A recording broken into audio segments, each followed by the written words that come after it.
Hey, it's your buddy Peace and Harmony with you here today. The narcissistic traits combined, resulting in imbalance. The narcissist is depicted by a number of very key and consistent personality traits and characteristics.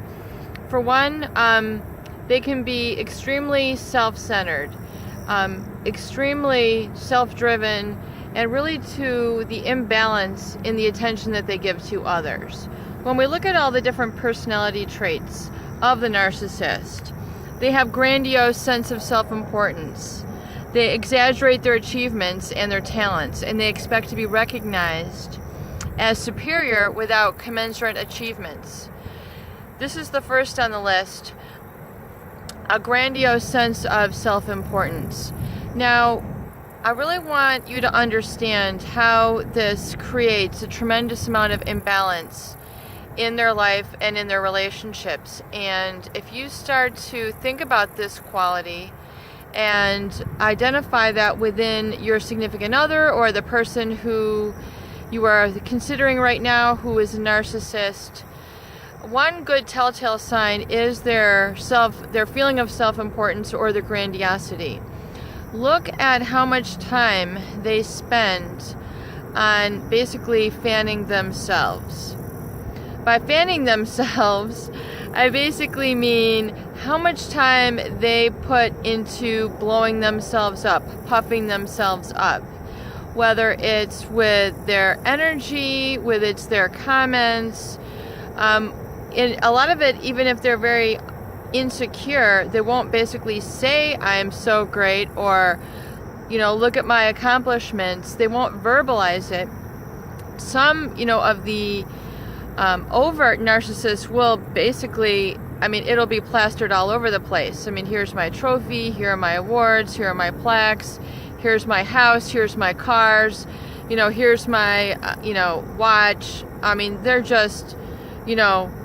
They can't help pointing at all of their stuff. You feel like, they're just there to basically put on this road show of all their great accomplishments. And, it's almost like you have a tour of their life.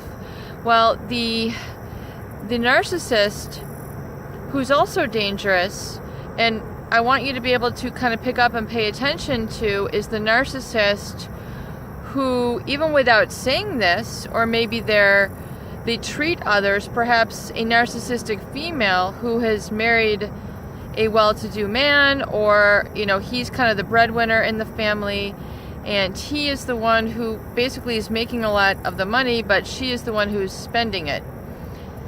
And she will just have shopping sprees, impulse buying. The purchases never end. The home improvements never end. The vacations never end. The dinners out never end. Their new shows, their new events, their new groups. And it's not so much of just, getting the most out of life. What's very important for you to understand is that they are, while they're engaging in these behaviors, they're basically imbalanced in that there's someone who is behind the scenes paying the price for their attitudes, behaviors, and what they're essentially dishing up to others in the terms of neglect or harsh opinions, harsh judgments, which are all untrue and inaccurate, but yet they really try to exaggerate their importance to the detriment or the lessening of others.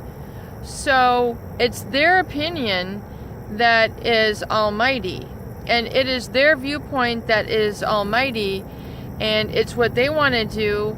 If they want to watch tennis, if they want to clean, if they want to plan vacations, you will notice that they pay undue attention to their own needs and interests and pay very, very, very slim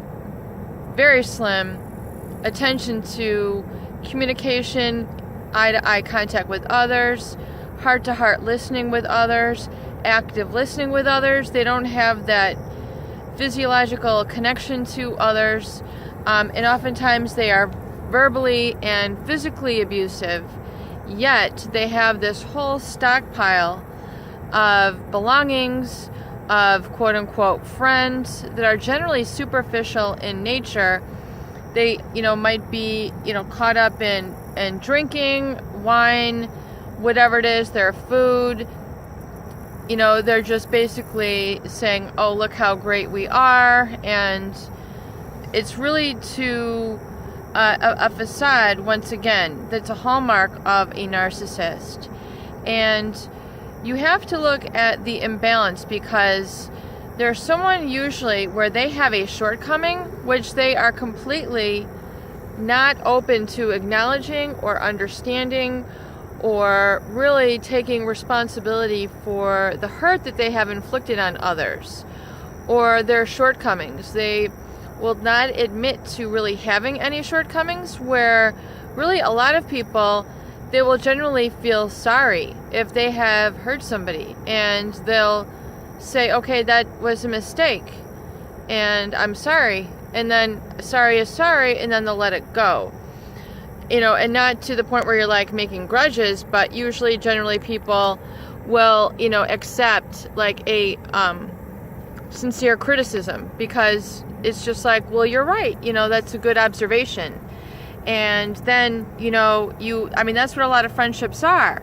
Like, man, don't go out with him, or man, don't get that car, or man, don't eat all that junk food, that's not healthy for you.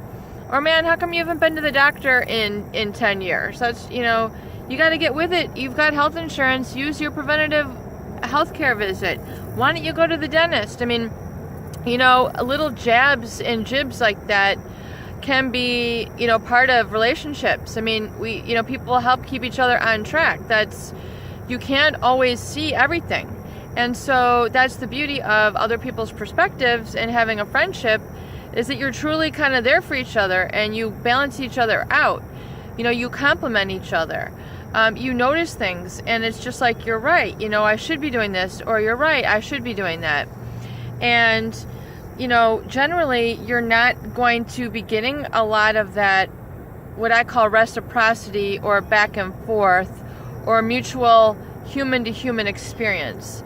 The grandiosity that is displayed by the narcissist is more of an arrogance and a conceit and an almighty, and you basically are not even the dirt that you're standing on. They have a very strange way of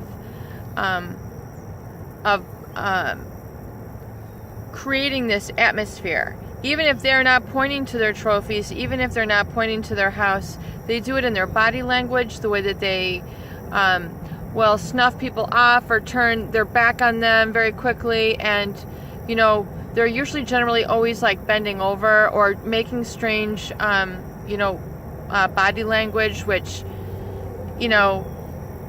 you'll be talking to them and you're just trying to have a conversation, and they can't sit and, basically look at you in the eyes. Oftentimes they're running around doing a million other things. Very, just a chaos that they create. And, they'll yell at you from the other room. It's a very rude sort of treatment. And a lot of that stems from that grandiosity, that self-importance, that they feel that they are, so accomplished that they have the right to treat people like this, and basically 24/7. This is the way they are, and that self-importance basically creates a major imbalance. So see if you can identify that, and see if that helps you recognize a little bit of their shortcomings and puts you at ease a little bit, and realize that you're not to blame, it's not your fault. Peace and harmony with you here today. Please share, please subscribe for more great tools, videos, discussions, and support.